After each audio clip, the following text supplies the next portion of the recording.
Catherine Bernardo galit na galit kay Daniel Padilla matapos ang mga ginawa nito noon sa kanya.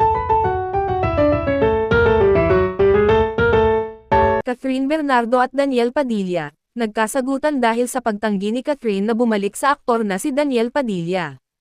Isang tensyonadong sagutan ang namagitan kina Catherine Bernardo at Daniel Padilla matapos magdesisyon si Catherine na tuluyan ng isara ang pinto sa kanilang relasyon. Nagkaharap sina Catherine Bernardo at Daniel Padilla sa isang pribadong pagkakataon, ngunit nauwi ito sa mainit na diskusyon. Kinumpirma ni Catherine na ayaw na niyang bumalik kay Daniel dahil umano'y pagod na siya sa kanilang relasyong puno ng sigalot. Sa isang eksklusibong balita, nagkaroon ng tensyonadong pag-uusap sina Catherine Bernardo at Daniel Padilla. Ayon sa mga nakasaksi, naging emosyonal ang kanilang sagutan. Sa harap ni Daniel, diretsahang sinabi ni Catherine ang kanyang saloobin. Daniel, hindi ko na kaya. Pagod na ako sa lahat. Hindi na ito masaya. Hindi matanggap ni Daniel ang sinabi ni Catherine. Pilit niya itong kumbansihin na muling subukan ang kanilang relasyon. Kath, hindi ba pwedeng ayusin pa natin? Mahal kita. Hindi kita kayang mawala. Ngunit nanindigan si Catherine sa kanyang desisyon.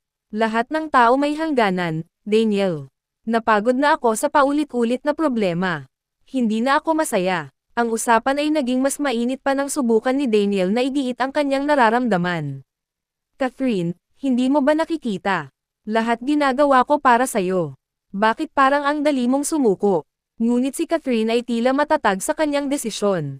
Hindi ito tungkol sa pagsuko. Hindi ko na nakikita ang sarili kong masaya sa piling mo. Deserve ko rin naman maging masaya, Daniel.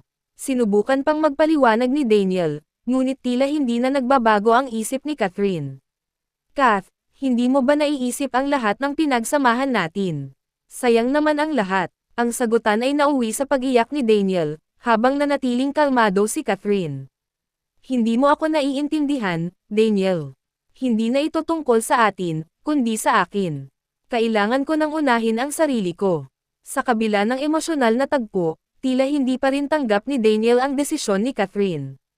Kaya kung magbago, Catherine, bigyan mo lang ako ng isa pang pagkakataon. Ngunit naging malinaw kay Catherine na tapos na ang lahat para sa kanilang dalawa. Daniel, hindi ko na kayang bigyan ng chance ang relasyon natin. Sana maintindihan mo, ang tagpong ito ay nag-iwan ng maraming katanungan sa mga tagahanga ng Kathniel. Hindi ko inakala na darating ang araw na maghihiwalay sila. Nakakalungkot. Respect Catherine's decision. Kung hindi na siya masaya, bakit pipilitin? Narrator. Samantala, tila nahirapan si Daniel na tanggapin ang sitwasyon. Hindi ko alam kung paano magpapatuloy nang wala ka, Kath.